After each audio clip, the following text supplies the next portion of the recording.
Meet Timmy Turner, a 10-year-old boy with buck teeth, a pink hat, and a wish-granting fairy godparent system that would make Aladdin jealous. On paper, his life should be perfect. Two magical beings devoted to solving all his problems. What could possibly go wrong? Everything, literally everything.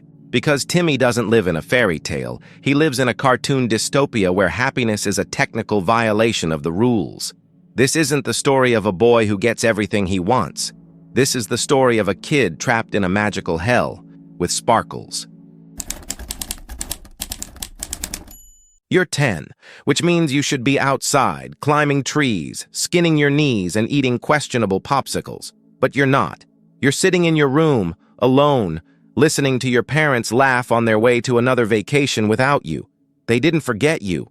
They just delegated you to Vicky, a teenage babysitter with sociopathic tendencies and a voice that could melt drywall. Your daily life isn't childhood. It's psychological boot camp. Wake up. Avoid Vicky's traps. Get to school alive. Come back. Repeat. And your parents? They treat you like a mildly annoying houseplant. They come home, smile, ask if you're still alive, and then go back to watching TV like you're not actively being tormented upstairs. You're not being raised. You're surviving. Most kids dream of growing up. You dream of basic safety. And every time someone says, "Enjoy it while you're young," you look them in the eyes, and you die a little inside. Because this isn't a phase. This is your life, and it's only going to get weirder. One day, in a rare moment of cosmic pity, the universe gives you something. Two fairy godparents, Cosmo and Wanda, magical beings sent to fix your miserable life by granting your every wish. Sounds like a dream, right? Spoiler, it's not. Because nothing you wish for ever works the way it should. You ask for a cool bike. It becomes sentient and tries to eat your friends. You wish to be popular. You end up with a cult following and a restraining order. You say, "I just want a normal day." And suddenly you're stuck in a time loop where it's Monday forever. The magic isn't a solution. It's a punishment dressed as confetti. Every wish is a new layer of trauma with sparkles on top. You don't learn lessons. You accumulate scars. And worst of all, you keep wishing because you're 10. And even after everything, you still think maybe this time it'll make you happy. It won't.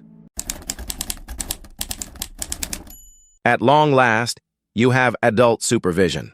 Unfortunately, one of them has the cognitive range of a microwave, and the other is too emotionally exhausted to care anymore. Cosmo is the embodiment of chaos. He means well, kind of, but his idea of helping usually ends with property damage and someone crying. Often you. Wanda? She's smart. She's responsible. She's also trapped in a magical marriage with a sentient balloon animal, so her patience is gone. These are your guardians, your mentors, your therapists, your emergency response team. Imagine relying on a drunk clown and his overworked wife to guide you through childhood. That's your support system. They don't fix your problems. They escalate them. And when everything inevitably explodes, Wanda lectures you like it's your fault. Cosmo turns into a toaster, and you sit there, emotionally shattered, holding a wand made of lies. But hey, at least you're not alone. You just wish you were. You wake up from one magical disaster just in time to head into another. School, a place where dreams go to die, slowly and with standardized testing. Your teacher, Mr. Crocker, is a full-grown man obsessed with proving that you have fairy godparents. He's paranoid, twitchy, and one failed observation away from being institutionalized. And he's not even your biggest problem. Your classmates ignore you. The popular kids humiliate you. You sit alone at lunch with a brown paper bag and existential dread. You're not learning math. You're learning that smiling too much gets you shoved into a locker. And the worst part? You could wish all of this away. Erase your enemies. Become valedictorian. Date whoever you want. But you don't. Because deep down, you still hope school might get better on its own. That's adorable. And delusional. Because this isn't education. This is character development. By fire. You've battled giant muffins, time-traveling despots, and interdimensional dictators with fish fetishes. You've saved the world more times than you've brushed your teeth. But does anyone remember? Does anyone thank you? Nope. Because every time you fix something, Cosmo resets reality, Wanda wipes memories, and life goes back to normal. You're not the hero. You're the cleanup crew, the cosmic janitor. Your victories don't get parades, they get erased. So you sit in class the next day, exhausted and traumatized, while Trixie Tang talks about her new shoes. No one knows you just prevented the moon from crashing into Cleveland. No one cares. And the worst part? You still want them to. You still crave the recognition. But the universe has made one thing painfully clear. You will always save the day, and never be the reason it mattered. There's a catch. There's always a catch. You don't get fairy godparents because you're special. You get them because your life is a disaster. The official rule? Only kids with miserable lives qualify.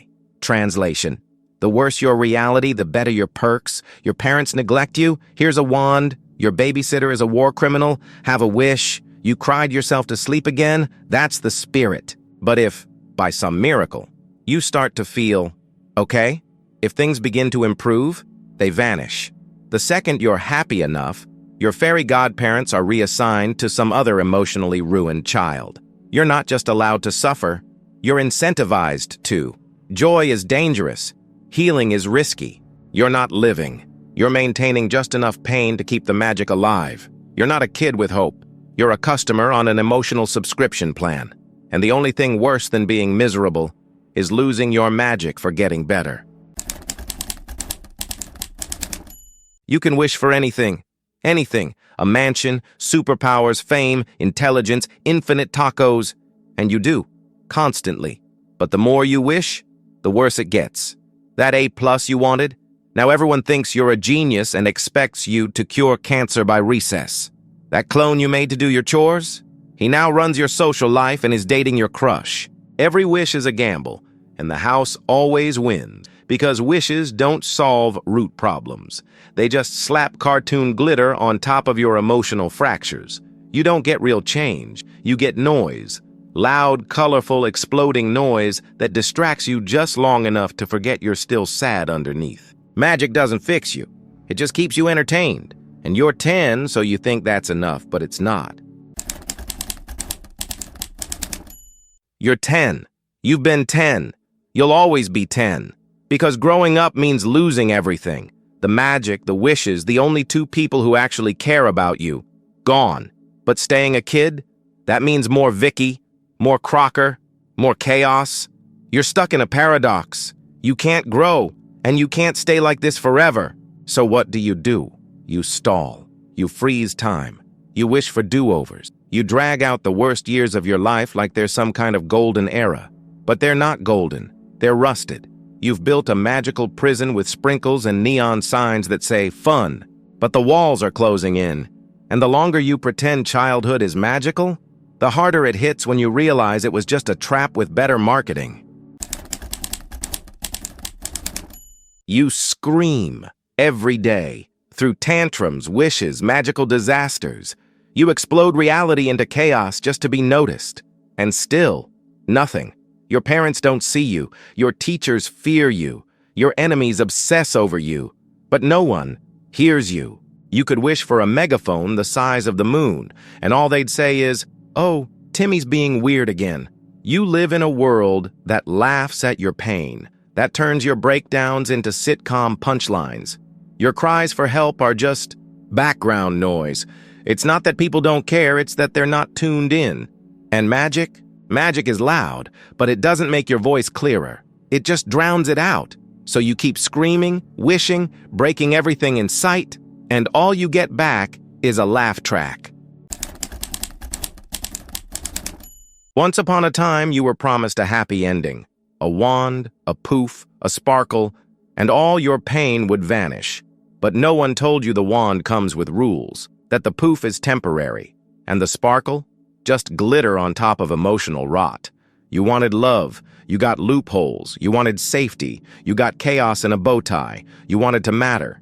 Instead, you became the punchline of your own story, because Timmy Turner isn't a lucky kid. He's the cautionary tale, the boy who could wish for anything and still couldn't fix what was broken inside. His life isn't a dream come true. It's an infinite rerun, one where the joke is always on him. So if you ever envy Timmy Turner, just remember, magic doesn't heal trauma. It just makes it sparkle. And behind every wish is a kid who's still just 10 years old, still screaming, still unheard, still wearing that stupid pink hat.